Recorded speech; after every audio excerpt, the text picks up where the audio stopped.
We are Rogue Media Sports. Hello, beautiful people. Welcome to a new season of Mind of the Football Fans podcast. Your good home for all things Premier League football. I'm so grateful and thankful to God Almighty for this platform to be able to share, our love for the beautiful game of football with you all. Thank you, God, so much. And thank you all so much for tuning in. Thank you so much.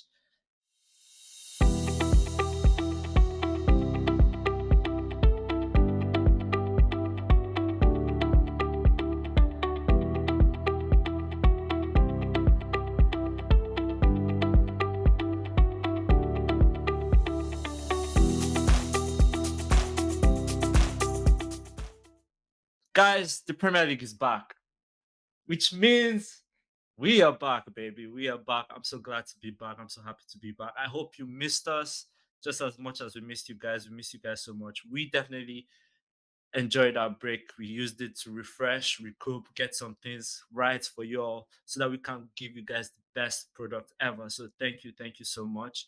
Um, as always, I'm your host, David. If you don't know me, I'm David. That's my name right there, or whatever. Yeah. Um, But I hope you all are having an amazing summer. Um, Getting all your required rest, going on vacation, seeing the world. I hope you that's what you all are doing this summer.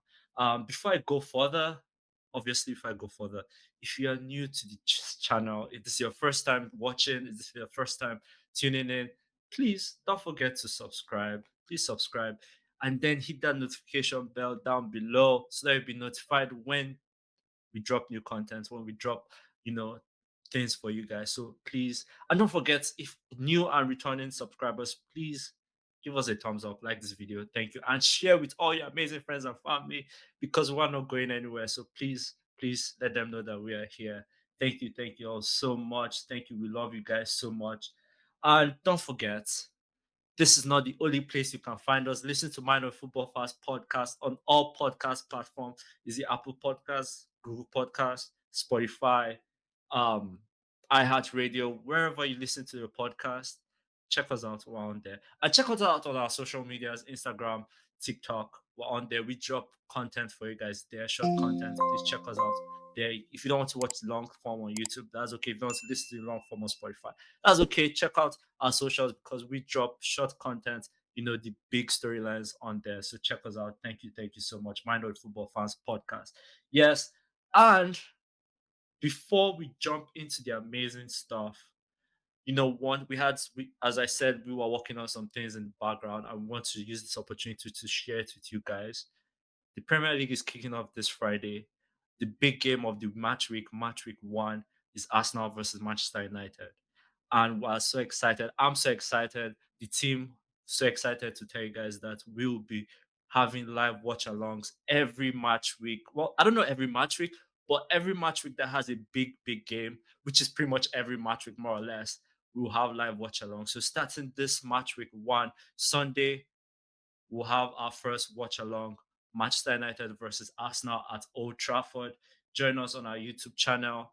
If you are listening, tune in on YouTube Sunday to join us as we watch live Manchester United versus Arsenal at Old Trafford. That's a big one, banger. We can't wait to be there. Please join us. Thank you so much. The time exactly, I believe 9 a.m. Eastern Time, 10 a.m. Central Time, maybe 10:15. I don't know, Sunday, depending. Let's see. But we know we'll be live before the game starts. We'll bring you the lineups, we'll bring you some good stats, we'll bring you some interesting things you should know before the game. So come on in, check us out live on our YouTube channel. Thank you so much. We love you guys. We love you guys. So, wow, it feels like 2 weeks ago, the Premier League ended, Liverpool lifting up the title. So much has happened since then.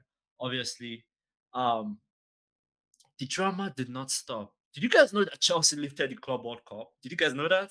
If you didn't know, well, you probably were living under a rock. Yes, the Club World Cup happened in the United States. Chelsea lifted that, being the first team to pretty much win every trophy that it could possibly be won by a football team. They did that. So congrats to Chelsea. Big ups to Chelsea. I'm sure Chelsea fans are ecstatic. Yep, we love that. Love it for Chelsea. Arsenal finally signed a striker. We'll get into that in a minute. The long-awaited striker that everyone was like, Arteta has to go sign. Arsenal has to go sign. They finally did that. Liverpool made big moves. They spent big money. Pretty much every Premier League team spent big money, to be honest. Not just Liverpool, every Premier League team. Even Sunderland that just came into the Premier League, which is so exciting to see because big teams, right, the big teams all usually have the money, and then the small teams are the ones that don't necessarily have the money, so they don't really buy as much. But everyone spent this transfer window, which is so good to see, amazing. And sadly, I say this with so much sadness in my heart. We lost our beloved Diego Jota, Liverpool forward, father, husband, friend, football. What a fantastic football player. With sadness, I say this. If you didn't know, I don't know what you are doing, but with sadness that I say this, we lost him about a month ago, I believe. I can't remember the exact date, but his memory still lives on. He was an amazing football player. He tormented Arsenal very much. As an Arsenal fan, he tormented us. So sadness, I say, and and we hope that his soul rest in peace. Not just him, also his brother. His brother also did play, I believe, in the Portuguese second division also. So we hope that both him and his brother so rest in peace. And we send all our best wishes to his family and his loved ones, his close ones. We send all our wishes from all of us here at Mind of Football fans. So that was a tragic news we received over the summer. But in all things, we are forever grateful. We are grateful to be here. As I said earlier, grateful to God that we have the platform to be able to share our love for you all. So thank you so much for tuning in. Thank you so much for tuning in. So without further ado, let's jump right into the good stuff, shall we? This is Mind with Football Fans podcast, your go-to for all things Premier League football. This episode is all about predictions. We're making our predictions for you guys this season, bringing you my predictions for every category in the Premier League, both individual and team performance awards. Our prediction will be given to you here, live and direct. So before I actually jump into that, one more thing because of this transfer window, this Premier League is shaping up to be one of the for the history books. This Premier League season is shaping up to be one that we will never forget. And to be honest, I personally am excited for it. I don't know if you guys are, but you guys should be. I'm ecstatic for it. Like the way teams have spent money, as I said earlier, and the amount of quality transfer. I'm not saying this. I'm not just talking about transfers. Like that's one thing. But quality transfer, like teams are bringing in quality players, and I say that not to downgrade the word quality because obviously when a team is signing a player, they assume it's a quality player. But I mean, these are players that are quality players that to a degree, no one is like, oh, he needs time to gel in. These are players that are like they'll come in and get right into it. They'll come in and get the grounds running. These are quality players, and every team is signing players, and that is what is making the Premier League this season looking like one for the history books. So let's jump right into it, shall we? Let's start with our Premier League champion. Premier League champion. I have the Premier League champion for the 2025-2026 season. Arsenal. Okay, so why? You all are asking me. People say the definition of insanity, doing the same thing over and over again and expecting a different result. I guess I'm insane then, people. I guess I'm insane. Why am I picking Arsenal for the third straight time to win the league? Victor Gyokeres, Martin Zubimendi, Madueke, enforcements, signings, talent. These are these are just a few reasons why I'm picking Arsenal again to win the league. Um, Part of it is obviously Arsenal, but part of it is also Liverpool, which I'll talk to in a minute. Because there's only actually there are two teams I see challenging Arsenal to win the league: Liverpool and Chelsea. And we'll talk about those two teams in a minute. But let's stick with the Arsenal side of it. I'm picking Arsenal because of those names I mentioned. They brought in reinforcements. Victor Gyokeres, the long-awaited striker that Arsenal has been looking for. They finally signed him. 3 months worth of drama by Sporting, but just dragging the negotiations. Oh my god! Oh, every day I'm waking up and I say this. Um, not I say this not really being serious, but every day I wake up and I'm like, when is this going to get done? When is this going to get done? Because when Fabrizio Romano first reported this, I was like, okay, cool.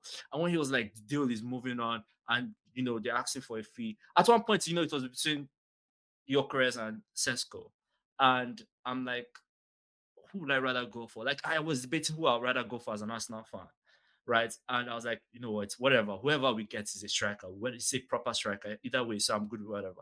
Obviously, RB Leipzig were crazy and were putting up crazy amounts for Sesko. So I was like, you know what, scratch that. Let's go for Gyökeres. Gyökeres 65 million. That doesn't sound like too much money. That's what Arsenal paid for Kai Havertz, I think 2 seasons ago or last season, whatever. Let's go for it. And we waited about 3 months, just dragging, and then finally it happened. Finally it happened, and I was like, I'm over the moon. So Victor Gyökeres, Arsenal striker number 14. Love that. One of the many reasons. Martin Zubimendi. If you watched every preseason game, Arsenal preseason game, Martin Zubimendi has been amazing. Still, I'm telling you, he's a steal from Real Sociedad. 60 million, still, absolute steal. Still, Zubimendi controlling that midfield, replacing Thomas Partey. Then you have Rice beside Odegaard. Amazing, amazing. And then you have Madueke. People, I don't know why people, Arsenal fans especially, you're like crazy. Madueke is a baller, especially putting him on the left hand side. Let's forget, obviously, I don't think he's coming in to replace Saka, but putting him on the left hand side because of Martinelli, I think he will do wonders. I watched him on. I saw the highlights yesterday because I don't really. I watch preseason, but it's not every preseason game that's accessible, right? So I'm watching the highlights of the game yesterday, and I see Madrid. Madrid comes on at halftime, and he is beating his defender left and right. If you know one thing about Arsenal is that Arsenal's left hand side and the right hand side are not balanced. The right hand side is so much better than the left hand side. If you watch Arsenal's game, you know that that's true. So bringing a guy like Madueke helps balance that out. This is not this at Martinelli. Martinelli is an amazing footballer. I just think we might have grown past him, if you get what I mean. Like it's not him, it's not a dig at him, it's just a dig at how much it's just a let me gather my word, let me gather my thoughts, people. It's not a dig at Martinelli, but it's just a level of growth that Arsenal has gone above. It shows how much Arsenal has grown, that they have grown above Martinelli. You know what I mean? So yeah, Madwike, and then you have guys like Kepa, you have guys like Norgard. Norgard, a good reinforcement to bring in from Brentford. Still, absolute still 15 million, from um Brentford. And then you have Christian Mascara, quality defender, L- uh, again, no dig at Jacob Kivior, but then I still think he's better than Jacob Kivior. Again, if you watch the Arsenal highlights this preseason, and when the times he has come in, he has looked really good, really good. So for the third time, and they do say third time is the charm. For the third time in a row, I'm picking Arsenal to win the league. People might say, well, this is the fourth. I mean, they have finished twice. They have finished second 3 times in a row. Okay, cool. I'm still having them winning the league. This is the third time I'm picking them, so I stick that third time is the charm for me. Okay, moving on. Who completes the Champions League places? Who finished second, third, third and fourth? Oh, my bad, my cue. Second, I have Liverpool finishing. Liverpool brought in amazing reinforcements. Obviously, they sold a few people. Luis Diaz ended up going to Bayern, joining Bayern. Darwin Nunes going to Al Hilal. Um, Alexander Arnold going to Real Madrid. So, they needed reinforcements and they brought in with a bang. They brought in with a bang. Pretty much Liverpool dominated this transfer window. Like, let's be frank, they dominated it. Like every day you hear rumors about Liverpool signing one player, signing this player, signing that player, hijacking deals left and right. We were so lucky. I'm telling you, as Premier League fans and as football fans, we are so lucky that the deal for Alexander Isak did not go through. Because if they had gone through, I don't think I'd have been picking Arsenal to win the league. I'm being honest with you. If that deal with Alexander Isak had gone through, Liverpool would have been clear favourite to win the league. Because not true. Yes, I know they still have Mosala. I know they have words. I know they have Kirkers. They brought in Kirkers. They brought in Furpong. They brought in Ekitike. I'm not butchering his name. But you guys know who I mean. The striker from Etienne Frankfurt, they brought him in. Yes, the good reinforcement. I still think it's not enough, especially defensively. Um, Before I forget, yes, by the time this episode drops, the Community Shield will have been played between Liverpool and Crystal Palace, winner of the league and then winner of the FA Cup. Liverpool ended up losing that game. They were winning 1-0, and I think with 5 minutes to go, they conceded a late goal in that game, ended up going to penalty, and then they lost that penalties to Crystal Palace, right? And I watched that game, and I'm seeing defensively, Liverpool just didn't look it. It looked like they were, I don't say asleep, but it just looked like it wasn't gelling yet. Like, especially the backline, like Curtis and Van Dijk and Konate and Frimpong. I think it wasn't gelling yet. And that's expected. Like, you bring in new faces, you 50% of the backline is completely changed. That's expected, not to gel. Second goal, the gap between Kirkers and Van Dijk was too much. Like, it was crazy. That's pretty much how Palace got back in the game. The gap between Kirkers and Van Dijk was just too much. So because of that, I think the signings will be amazing. Don't get me wrong. I'm not trying to say the signings will be a flop or they won't perform. No, they'll be amazing. I just think that there will be some growing pains in the first few weeks of the season, and by the time it does all gel, it will be too late. That's where I have Liverpool, and that's why I don't have Liverpool winning the league. Third, I have Chelsea. Chelsea are just low key going about their business. Again, world champions. They'll have that golden badge on their chest for the next 4 years. I just think they are not there yet. I believe they are not. I think they are not there yet. Don't get me wrong. The recruitment from Chelsea has been amazing. They have been able to get the players that are not needed out, and then they have brought in the players they do sincerely need. And Enzo Maresca is one hell of a coach. He's an amazing, amazing coach. And I do honestly trust that when the time is right, Chelsea will contend for the title, but just not right now.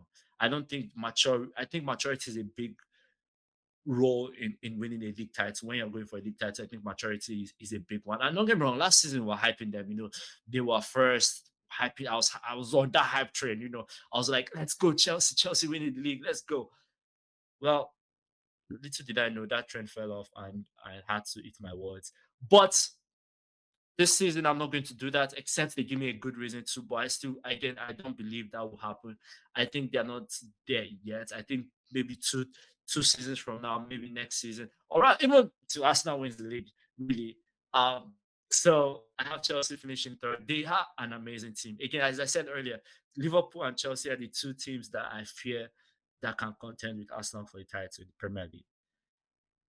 Chelsea, just because they have a standard and they play to that standard, and the players are electric. The players are amazing. The young, hungry players, and Enzo Maresca is an amazing coach. So leave that. And then last but not least, finishing on the top four, Manchester City. Manchester City have kind of gone under the radar, right? Like they made their transfers early, and we're like, oh my god, they are making these amazing, amazing transfers. Again, amazing transfers.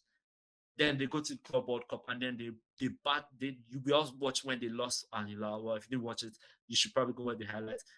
Al Hilal shocked them. It was crazy to see.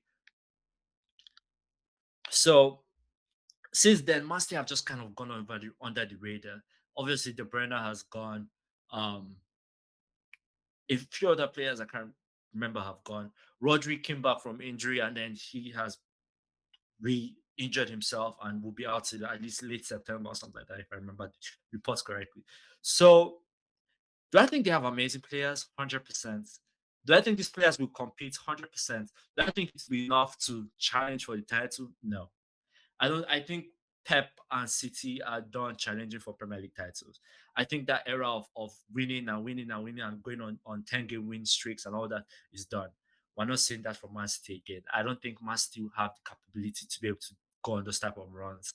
I think at best they're a fourth place team, or rather at best maybe Chelsea end up falling off, Liverpool end up falling off, and then they end up finishing third, and then worst they finish fifth.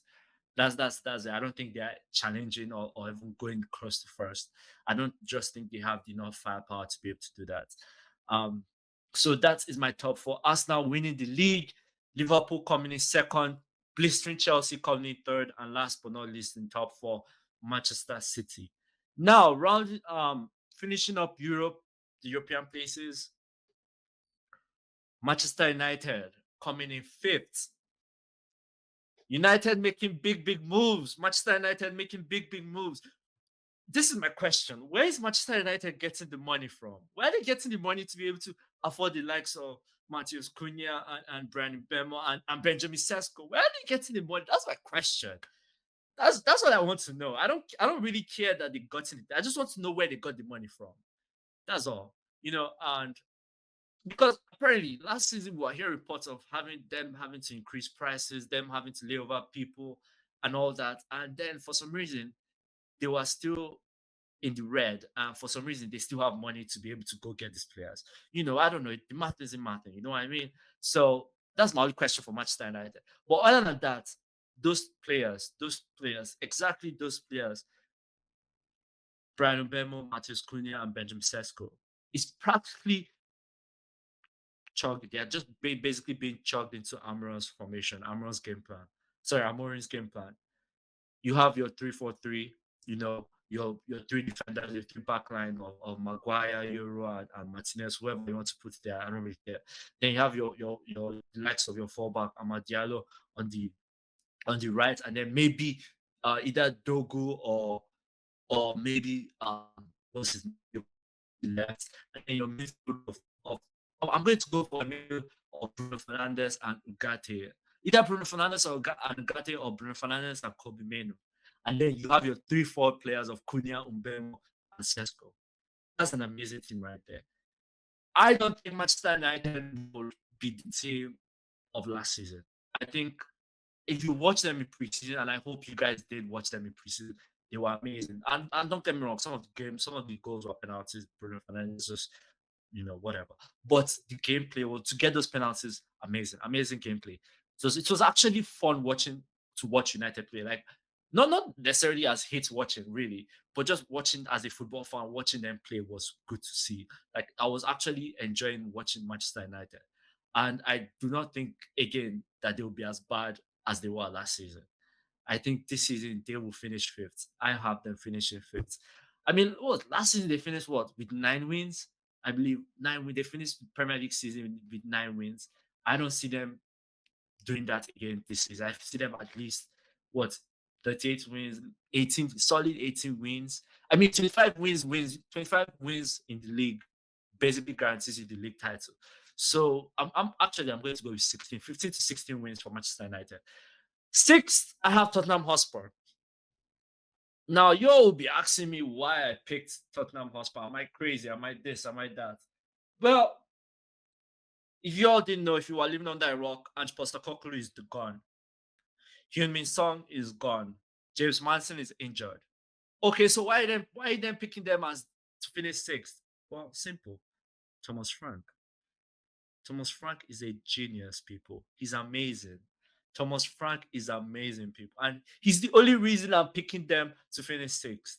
And I know it might sound crazy, it might sound insane, but still, Thomas Frank is the reason why this Tottenham Hotspur team will finish sixth. We all saw the amazing job he did in Brentford.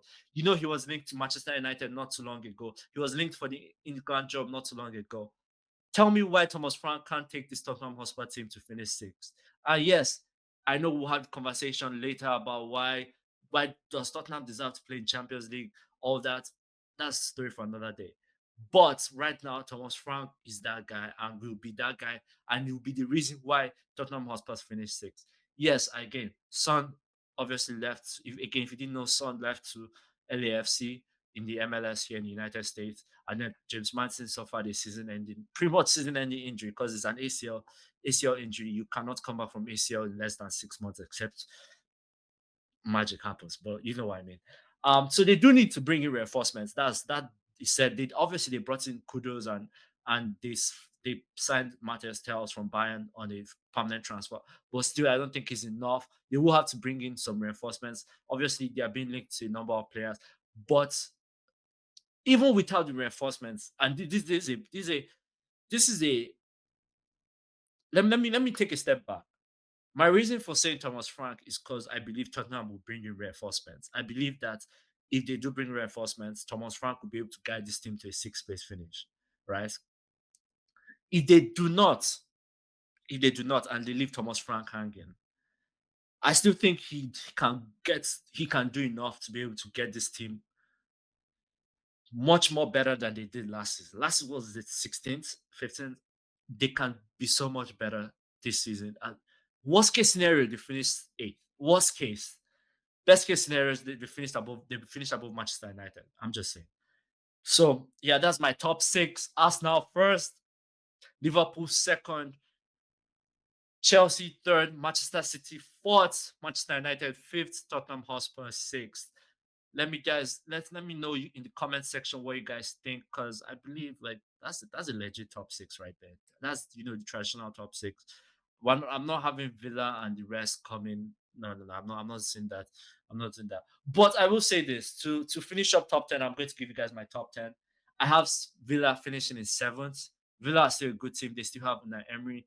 I still have them finishing seventh. I have Newcastle finishing eighth. We all know the drama that's happening in Newcastle.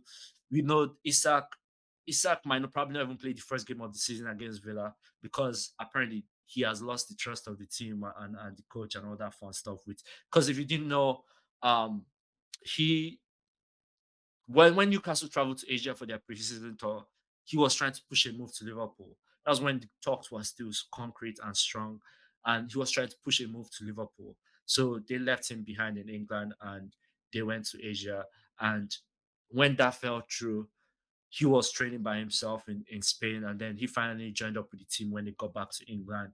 But he's not been integrated with the group, and I think he has to earn his way back into the team. So we have that, and then on the other hand, you have players that were linked strong. You see the problem, right? Newcastle is a strong team. Like, Newcastle is an amazing team. Newcastle are playing in Europe this season, right? Like they are literally playing in Europe this season. So um I'm sorry. I'm trying to. I believe Newcastle finished third, right?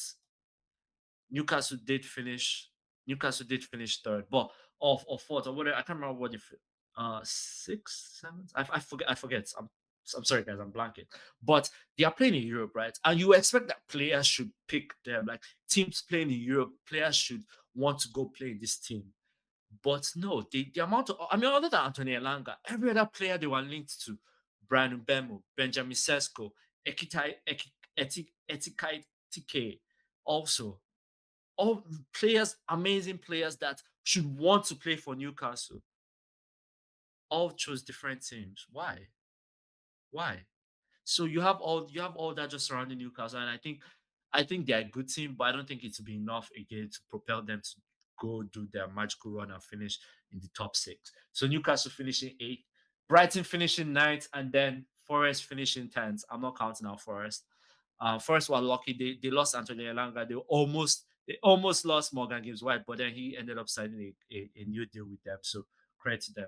Now relegation, obviously relegation back to the championship.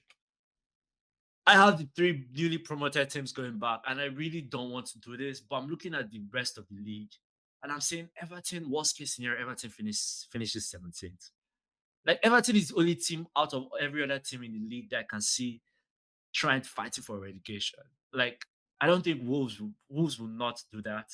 Um, West Ham are too good of a team to do that. Like, no, Fulham are too good of a team also. So Crystal Palace again, they are an amazing team, back to back trophies. I don't see that happening. So I just have to stick with the three newly promoted teams going back to the championship. I think you definitely see the difference when you watch them play, when they play, especially the big guys, they will struggle. And that's just kind of how it is. And that's kind of one of the problems between the Premier League and the championship. How to bridge that gap of quality. And don't get me wrong, Sunderland signed amazing players. Leeds also signed amazing players. Burnley signed a number of good players. But I just don't think, and they're all Premier League proven. Don't get me, they're all Premier League proven. But I just don't think it will be enough. So I do have them going back down. I could be wrong. Come middle of the season when we're doing our mid-season, recap, we'll see where we are with all this. So let's go to the in before we go to the individual awards. I have two more awards, team awards. Our over that's bad. That's really bad. Okay, our overachievers of the season. Well, why am I'm on it here? Okay, our overachievers of the season. I have Manchester United. As I said, many people don't expect so much from United, or rather, they expect Manchester United to be better than last season. Well, I'm going to stand on that, and I'm going to also add to it by saying they will overperform. Like we expect them to not be bad like last season. So many people are saying that will be probably like eighth, seventh. I'm saying they'll finish fifth, and then we might be lucky. They might be a fifth Champions League spot again for the Premier League this season, and you might just go to Manchester United. So, yeah, Manchester United, our overachievers of the season. And then Manchester City are our underachievers of the season. I told you guys, I don't think they have enough.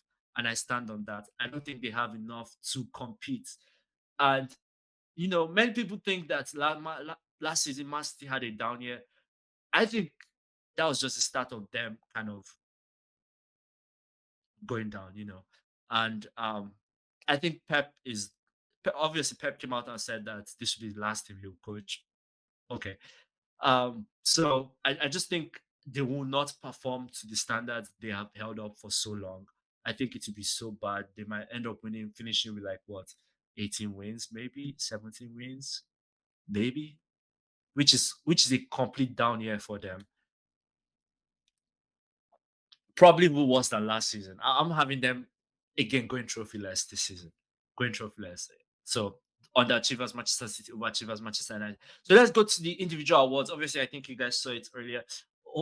Individual awards starting with player of the season. I have Bukayo Saka finishing as the player of the season for the 2025-2026 season. I think he'll have the goals. I think he'll have the assists. Last season, he was on pace to you know finished with the highest assist in the league, but then he got injured for literally quarter of the season. So that kind of was bad. But I think this season, especially with the fact with Victor Gyokeres coming in, if Bukayo Saka doesn't get injured, player of the season, he will finish with the most goals and the most assists. Oh no, that's wrong. That's wrong. I'm sorry. No, no, no, not with the most goals. He will finish with the most assists, and he will have an amazing goal contribution. He will add to the goals for Arsenal. He will score a good number of goals, and he will finish with the most assists. So clip this: Bukayo Saka, player of the season. Golden Boot out Victor Gyokeres. I think Victor Gyokeres is easily scoring 20 to 23 goals this season. Obviously, with Arsenal winning the league, why won't Victor Gyokeres finish as the top goal scorer? Again, please, people, before you come and botch me in the comments, this is not um Arsenal bias. This is not me as an Arsenal fan talking. This is me as a football fan. I do think we all saw what he did in Sporting last season, finishing with what 56 goals and 66 games or something like that. Crazy ass numbers. So it's not like he will stop scoring goals. Like he's in a much better team with much better players, much more creators. So he will score many goals. 23, 20 to 23 goals to be exact, which makes him my golden boot winner for 2025-2026 Premier League season. Moving on, Golden Glove, I have David Raya finishing again, three in a row for him. Arsenal will have the best defense. Like, let's be real, people. I'm not this again. This is not Arsenal bias, right? Arsenal will have the best defense in the league. They they will be the best defensive team in the league, just as they have been in previous seasons, in the past 2, 3 seasons, right?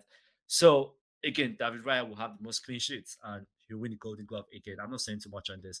Playmaker award again goes to Bukayo Saka. As I said earlier, Bukayo Saka will finish with the most assists. He will score a good number of goals, 10 plus goals, and finish with at least 12 plus assists. Hold me to that, people. Hold me to that. Moving on, young player of the season, Miles Lewis Kelly. And I'm going to give myself a cop out. Actually, for all those awards, I'm giving myself also a cop out, right? Like I did last season. Player of the season, if it's not Bukayo Saka, it would be it will still be an Arsenal player. I don't know which one yet, but if it's not Bukayo Saka, it's an Arsenal player for player of the season. For Golden Boot, if it's not Gyökeres, it will be Mosala, right? If it's not Gyökeres, I have Mosala winning it.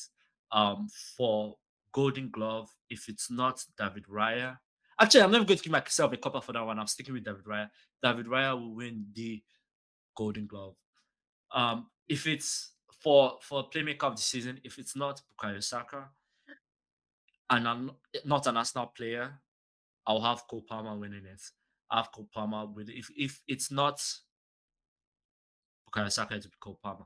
Young player of the season, if it's not Miles Lewis Kelly, to be a Chelsea player, because Chelsea are stacked with young talent, right? Chelsea have amazing young talent. If it's not Miles Lewis Kelly or an Arsenal player, it to be a Chelsea player. I don't know which one, to be honest, but I know it to be a Chelsea player. But yeah, Miles Lewis Kelly, young player of the season. We all saw what he did last season, coming into the team, solidifying that left back position as his own. I still think he's an amazing player and he will continue to grow. All he has is room for growth. His ceiling is up here. Like he will just keep growing. So, Miles Lewis Kelly, young player of the season. Manager of the year, Mikel Arteta. I've gone for this 2 seasons in a row, third time again, the charm. I have Mikel Arteta winning the manager of the year. I think, to be honest, 2 seasons ago, where Arsenal literally took Man City to the final day of the season, Arteta should have won it that year, but he was robbed, and I think they gave it to, was it Pep? Whatever.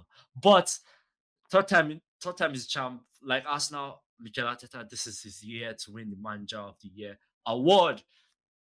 Moving on, signing of the season, Martin Zubimendi. Amazing. Again, a steal. Martin Zubimendi is a steal from Real Sociedad. And obviously, I'm not watching him play in the Premier League per se, but I've watched his game tape. I've watched him in the preseason, and he's been amazing. He controls the tempo. He's like uh, he's obviously, and they're all in the same. They all are from the same country, Gavi, Pedri, Iniesta, Xavi Alonso. Like that's is the caliber of Xavi Alonso too. You know, that is the caliber of player Zubomendi has the potential to be. Those type of Tony Cruz, Luka Modric. When you talk about midfielders that control the game, right? Martin Zubomendi is that type of player. Like having him at the 6, then having Odegaard at the 10 and Declan Rice at the 8. Amazing, amazing. So I have Martin Zubimendi as the player of the season. He's a big step up from Thomas Partey. This is not a dig at Thomas Partey. Thomas Partey was amazing, but he's a big step up from Thomas Partey. And then again, you have Christian Nogard coming in as a backup option. Amazing. I like you well know what he did at Brentford. Christian Nogard. Christian Nogard is a fantastic player. Certainly defensively, he's amazing. And then aerial threats, amazing. So, but Matsuzomendi as the player of the season. If you all didn't see it, go check out his assist to Victor Gyokeres in the Arsenal's preseason against Real sorry, I guess Athletic Bilbao. Go check out that cross. That was a proper cross. He ended up finishing man of the match. Okay, so if you guys, before I move on, I don't have a flop signing of the season or worst signing of the season. I don't have that because if you guys, I said it earlier, every player that has been brought in this transfer window by a Premier League team has been quality. Has been quality. Like, let me even just run through a list of names for you for in terms of transfer, right? Let's just run through a list. Madrick, I think, would be amazing. Gyökeres, amazing. Zubamendi, I think he'll be amazing. Joao Pedro, amazing. Imagine Joao Pedro to Chelsea, amazing again. Kirkels will be amazing. Frimpong, amazing. Ekitike will be amazing, right? Just to name a few. Brandon Bemo, amazing. Cherky, amazing. Rangers, amazing. At Norwich, at Tumasti, amazing. Matheus Cunha, amazing. Amazing. Elanga, Kudos, Sesko, all these players that have moved to all, especially the big 6 teams, they will be amazing. Like, I don't have a flop signing of the season. I don't have a worst signing of the season. I don't have that this year because I believe all these players will be amazing.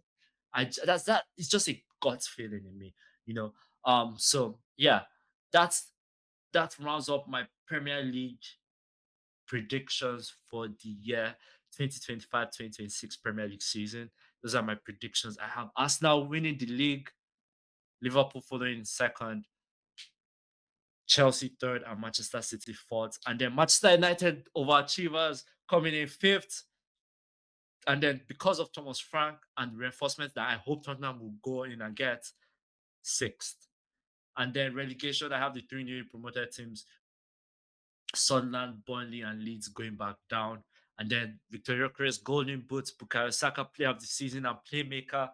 award, David Raya, Golden Glove, sign of the season, Martin Zubimendi, young player of the season, Miles Lewis Kelly, and again, no flop signing of the season. Before I round up out of here, before I leave you guys, let's talk about the top five leagues in Europe other than Premier League. The other leagues. Let's talk about my predictions for the winners of that league. Starting with, I believe La Liga champion will be Real Madrid. Real Madrid brought in a lot of players from Trent Alexander-Arnold to Dean Huijsen to a defender, I forget his name, from Benfica, and then you still have Mbappe, you still have, and then the likes of Andre Gula entering their own now, like they will be amazing, and then you have um Garcia, amazing in the Club World Cup too. So, and then you bring in Xabi Alonso. What you all remember what he did in Bayer Leverkusen, right? Like, imagine having a much more better team at Real Madrid, right? So I do have, and don't get me wrong, Barcelona will not be scrubs. The Barcelona will not go anywhere. Atletico Madrid will not go anywhere. But I have Real Madrid winning the league, winning La Liga. Moving on to League One, PSG. I'm not even going to say too much. You already know this. Like, I don't even see anyone challenging PSG. They are the current UEFA Champions League winners. They are the treble winners. It was by sheer. I believe they were so. I don't say they were so unlucky against Chelsea not to win the Club World Cup, but Chelsea just had their number. That's what it was. So, or else they could have won the Club World Cup. Because look how they dismantled teams along the way, right? Like, I'm not. But anyways, I'm saying too much already. So PSG League One champions. Syria. I'm going Napoli or Juventus. I thought about going for AC Milan, right?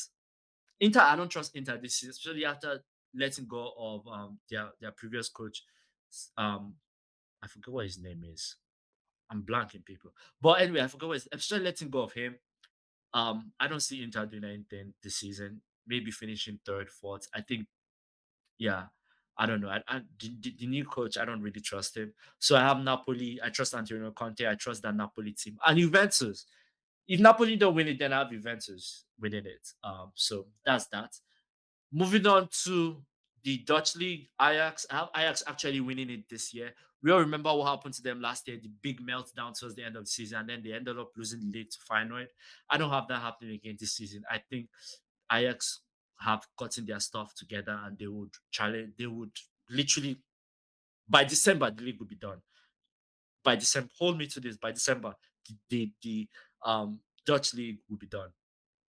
Moving on, Bundesliga, Bayern Munich. I'm not saying too much. I don't trust any other team in Bundesliga than a Bayern Munich. Is it Bayer Leverkusen? Xavi Alonso is gone. I don't trust Ten Hag. Like, did you see them in preseason? They lost like badly to some teams in the preseason. So I don't trust. And I know preseason doesn't mean that much, but still, Leverkusen were terrible in preseason. I don't trust Eric Ten Hag. I don't trust Dortmund. Dortmund are one of those teams that they're okay with finishing second, as long as they play Champions League football, they're okay. Literally, as long as they play Champions League football, they're okay. So Bayern Munich as the Bundesliga champion. Um, Super League, the Turkish league, Galatasaray. The Turkish league has already begun, and I have Galatasaray winning it. They were able to finally sign Victor Osimhen from Napoli on a permanent transfer. They got Leroy Sané. Like, I don't see it. The only team that can probably compete with them better, and that's if they get their stuff together, is Fenerbahce and Jose Mourinho. Jose Mourinho and Fenerbahce. That's the only team I can see challenging, slightly challenging Galatasaray for the Turkish league. I didn't put this here, but the Portuguese league. If it's not Benfica or Sporting, then maybe Porto. Maybe I don't really follow that league that much to say, this is this and that's that.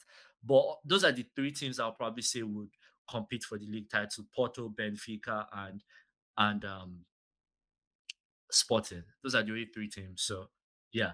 But thank you all so much for tuning in. That brings us to the end of this episode, the prediction episode, giving you all my predictions for the 2025-2026 Premier League season, in which I have us now being crowned champions. I have Arsenal being crowned champions. Yes, third time in the champ. Um, don't forget, people. Our first live watch along will be this Sunday, 9 a.m. Eastern time and 10 a.m. We go live 9 a.m. Eastern time and 10 a.m. Central time. So check out our YouTube channel for that. We'll be watching the Manchester United versus Arsenal match week one, banger of a game. I can't wait for you guys to join us. Thank you so much. And don't forget, please, this is not the only place you can find us. This is Man of Football Fans podcast on all podcast platforms, people. Thank you all so much for the love and the support.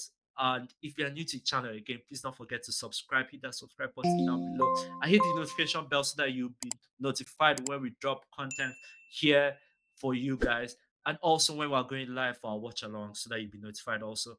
And if you are a returner, and even our new subscribers, please don't forget to give us a thumbs up. Please, we love you guys so much. Thank you so much.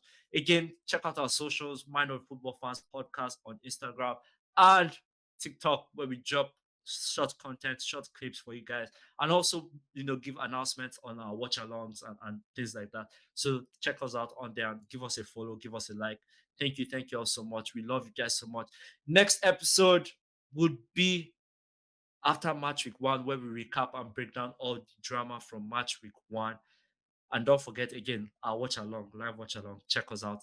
Thank you all so much. I hope you all have an amazing week ahead. If you are still on your summer vacation, I hope you enjoyed that. If you are back and whatever you're doing, I hope you also enjoyed that. Have an amazing week ahead. God bless. I'm out. Peace. We are Rogue Media Sports.